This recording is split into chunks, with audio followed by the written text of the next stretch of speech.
Hai geng, subscribe, like, komen dan share geng. Abang kat share hantar pi kat mak ampak untuk hang. Okey geng. Kita nak tukar kerajaan untuk apa geng? Untuk apa geng kita nak kena tukar kerajaan? Bukan semata-mata kita nak Anwar Ibrahim jadi Perdana Menteri, bukan semata-mata kita nak duduk di dalam kerajaan, bukan semata-mata itu geng. Setelah pelbagai kerosakan yang dibuat oleh UMNO, BN, PAS, PN, kita perlu tukar kerajaan. Untuk apa? Untuk apa geng kita nak kena tukar kerajaan? Salah satunya, puncanya, minta maaf geng, sasat azan.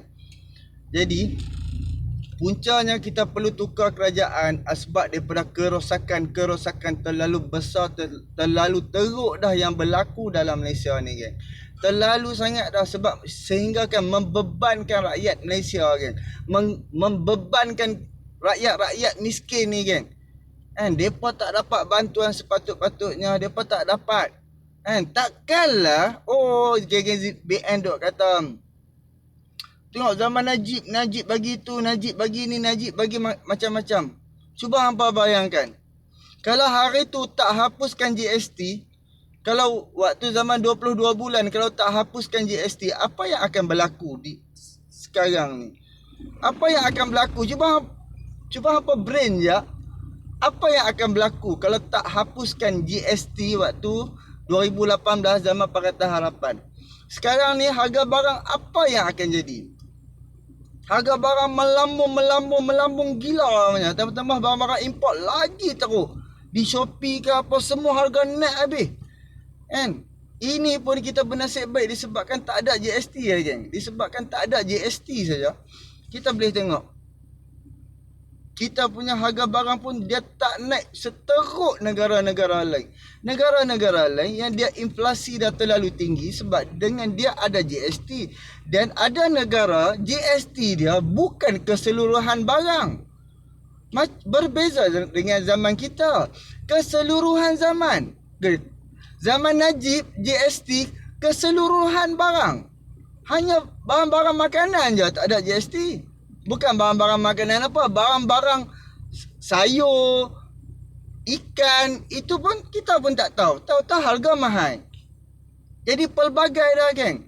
Jadi dengan apa yang UMNO buat, walaupun ada GST, dia sakau terlalu banyak dan dia boleh bubuh duit dalam akaun dia.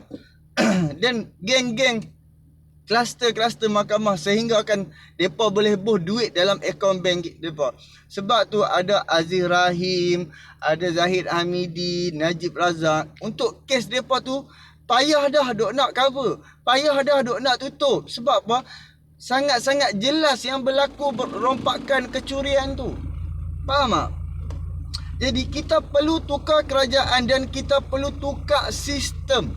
Sistem di dalam kerajaan ni perlu tukar. Sistem yang mengkayakan orang-orang yang dapat projek daripada kerajaan. Siapa yang dapat projek-projek, anak-anak menteri boleh dapat projek senang-senang dapat tu. Beli meriam company baru 2 tahun. Boleh dapat projek 800 juta babe untuk meriam. Boleh dapat projek direct nego, boleh dapat pelbagai. Dan apabila dapat projek tu, ini berapa persen, untuk bapa berapa persen, untuk anak, untuk pakcik dia, untuk mak dia, tok dia. Jadi sistem-sistem ni perlu diubah, perlu diupdate. Seperti mana handphone kita bila mai zaman 2020 kita tukar, daripada zaman 2010, zaman 2020 kita bertukar handphone kita. Mungkin setahun tu sekali kita tukar handphone. Jadi seperti Anwar Ibrahim cakap. Anwar Ibrahim sehinggakan dia sanggup diri dia tu dipenjara, macam dia aniayai, dipukul, dibogelkan, dipijak. Sebab Anwar Ibrahim melawan sistem kerajaan. Anwar Ibrahim melawan sistem kerajaan. Kita kena ingat tu. Anwar Ibrahim bukan melawan individu. Anwar Ibrahim melawan sistem. Sistem yang mengkayakan sekeliling kroni-kroni, kabinet-kabinet, menteri-menteri. Sebab itulah yang dikekalkan daripada zaman Tun Mahathir. Seperti mana kita boleh tengok Tun Mahathir jadi Perdana Menteri, anak-anak jadi billionaire. Najib Razak jadi Perdana Menteri, anak kepada Najib Razak jadi millionaire. Boleh buat filem beratus juta punya bayar. Gila tak gila? Boleh buat sesuka hati, projek sana projek sini, anak-anak handle projek tu, ini handle projek macam-macam. Jadi sistem tu sistem yang mekayakan puak-puak yang di atas, dan malah ia memiskinkan orang-orang hak di bawah. Jadi itulah kita perlu berperang. Kita perlu berperang melawan sistem yang bobrok, sistem yang sistem yang merugikan rakyat-rakyat di bawah. Kalau hari ni tak buat perubahan, kita tak tahu geng. Kita perlu buat perubahan geng. Di dalam rumah tangga, kalau suami tu tak buat perubahan, rumah tangga huru-hara. Kalau antara suami isteri tu tak buat perubahan, membuat yang terbaik, huru-hara agak keluarga. Jadi perlu buat perubahan, barulah ada kebaikan, keuntungan kepada kita. Tapi kalau masih ada lagi yang duk nak kekalkan sistem dahulu, yang masih nak kalau sokong UMNO, tengok UMNO duk tabung duit sebelum ni macam mana, UMNO duk bagi duit dulu sebelum ni macam mana. Waktu zaman BN dulu, zaman Najib, tengok Najib bagi tu, bagi ni, bagi macam-macam. Yalah, memang dia boleh bagi macam-macam, tapi hang kena ingatlah yang dia kaut kat hang tu berapa banyak. Yang dia kaut dekat hang tu, hang bayangkan, hang tak payah fikir banyak. Hampir masuk shopping setiap hari Ahad, macam aku dengan anak-anak bini aku, hari Ahad akan pergi masuk Giant ke, Tesco ke, pergi beli barang. Separuh troli.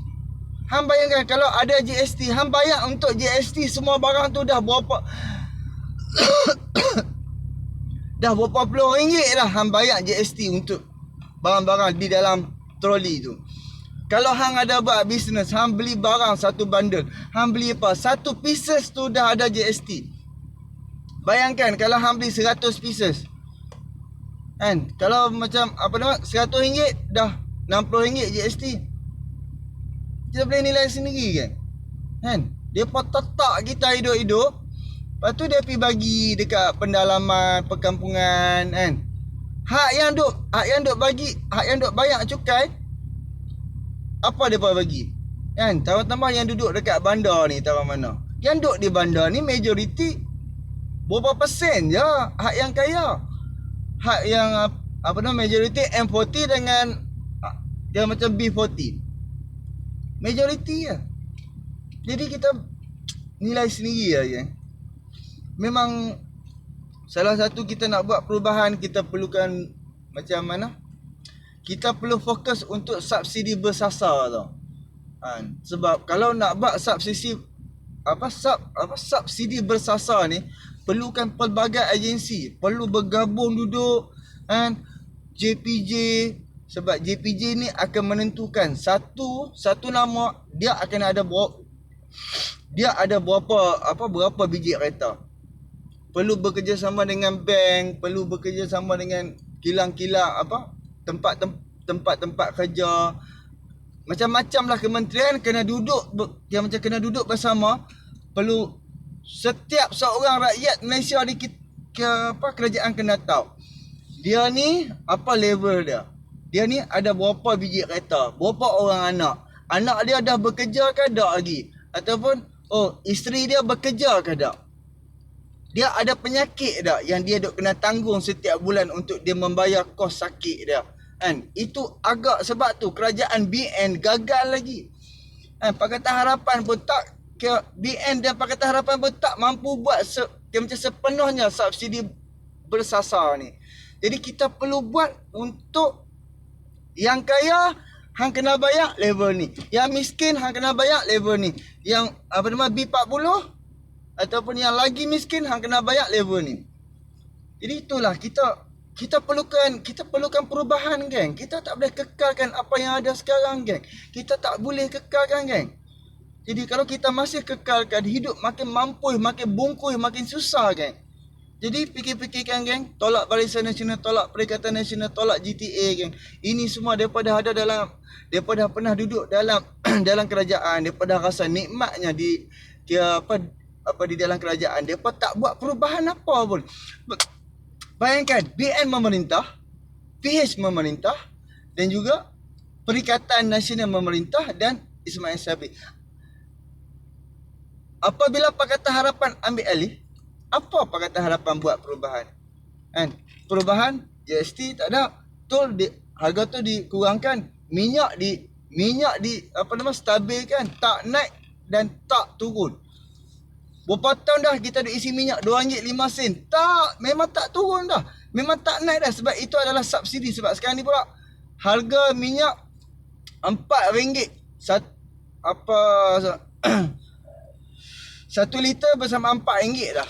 Kalau ikut di luar negara, disebabkan macam subsidi, kita masih 1 liter RM2. Sebab tu kita tak terkesan sangat. Sebab tu Singapura sanggup masuk Malaysia semata-mata isi minyak je. Jadi itulah geng, kita harap-harap rakyat-rakyat boleh berfikir, boleh nampak, perlukan perubahan geng. Sebab kita yang mampu alhamdulillah geng. Yang tak mampu geng, macam mana geng? Yang tak ada gaji geng, yang tak ada kerja geng. Kan setiap negeri kan kita boleh nilai lah geng. Macam Selangor alhamdulillah peluang pekerjaan tu banyak. Di Penang pun peluang pekerjaan tu banyak. Di Johor peluang pekerjaan tu banyak. Cuba bayangkan di negeri Kelantan, Terengganu, kan Kedah, peluang yang mana pendalaman ni. Sebab tu untuk pengambilan warga asing untuk bekerja ni aku tak setuju sangat bila ambil terlalu ramai. Sepatutnya kerajaan perlu ambil rakyat-rakyat yang di pendalaman. Yang di pendalaman tak ada kerja ambil, bawa mai ke bandar, majoriti walaupun depa tak pandai, walaupun depa tak pandai untuk nak buat pembangunan ke apa ni, macam bangunan. Kalau hampir ambil Bangladesh pun majoriti depa tak pandai. Depa tak tahu apa, bercakap pun tak pandai. Jadi bila kerajaan buat sistem yang macam tu, ambil yang daripada pendalaman, bawa yang macam mai KL, mai Selangor, kan ambil yang daripada Kedah ke Baling ke Sabah, Sarawak, Kelantan, buat mai sini. Kerajaan seperti mana depa boleh buat dekat warga asing, sediakan makan, sediakan tempat tinggal, seperti itulah buat kepada rakyat Malaysia. Tapi kenapa depa tak buat? Bayangkan setiap seorang warga asing langkah mai dalam Malaysia, depa perlu bayar kepada kerajaan untuk kali pertama puluhan ribu ringgit. 20,000, 30,000 depa kena bayar kepada kerajaan, dan setiap tahun depa kena renew depa punya pasport permit apa semua, hampir 7,000, 8,000 untuk seorang. Kalau dia ambil 100,000 orang pekerja asing, berapa kerajaan dapat? Bandingkan dengan kalau kerajaan ambil rakyat Malaysia buat mai di KL, sediakan tempat tinggal dan makan, berapa kerajaan akan untung? So kerajaan buat duit daripada segi itu. Sebab tu menteri yang menguruskan soal warga asing ni memang kaya, Habib. Memang ada persen lah. Memang tak pada depan, majoriti daripada belakang. Jadi perlukan sistem ni kita perlu ubah. Kita perlu kukuhkan tempat-tempat sama-sama belajar supaya rakyat ni berpengetahuan. Daripada sekolah lagi dia perlu ada bidang pembangunan, bidang macam-macam, supaya budak dah habis sekolah, dia dah boleh kerja, pergi buat rumah ke, pergi buat bangunan ke, dia dah tahu. Daripada habis sekolah apa pun tak tahu. Jadi adalah sekolah vocational, sekolah teknik, sekolah yang ada kemahiran-kemahiran. Tapi adakah rakyat habis sekolah terus dia pergi buat kerja? Sebab kerajaan dia tak pernah bentangkan peluang kepada rakyat-rakyat yang baru habis sekolah, rakyat-rakyat yang baru habis study, yang baru habis belajar. Jadi itulah kan, fikir-fikirkan tolak Barisan Nasional, tolak Perikatan Nasional, tolak GTA kan. Fikir-fikirkan, subscribe, like, komen dan share. Assalamualaikum.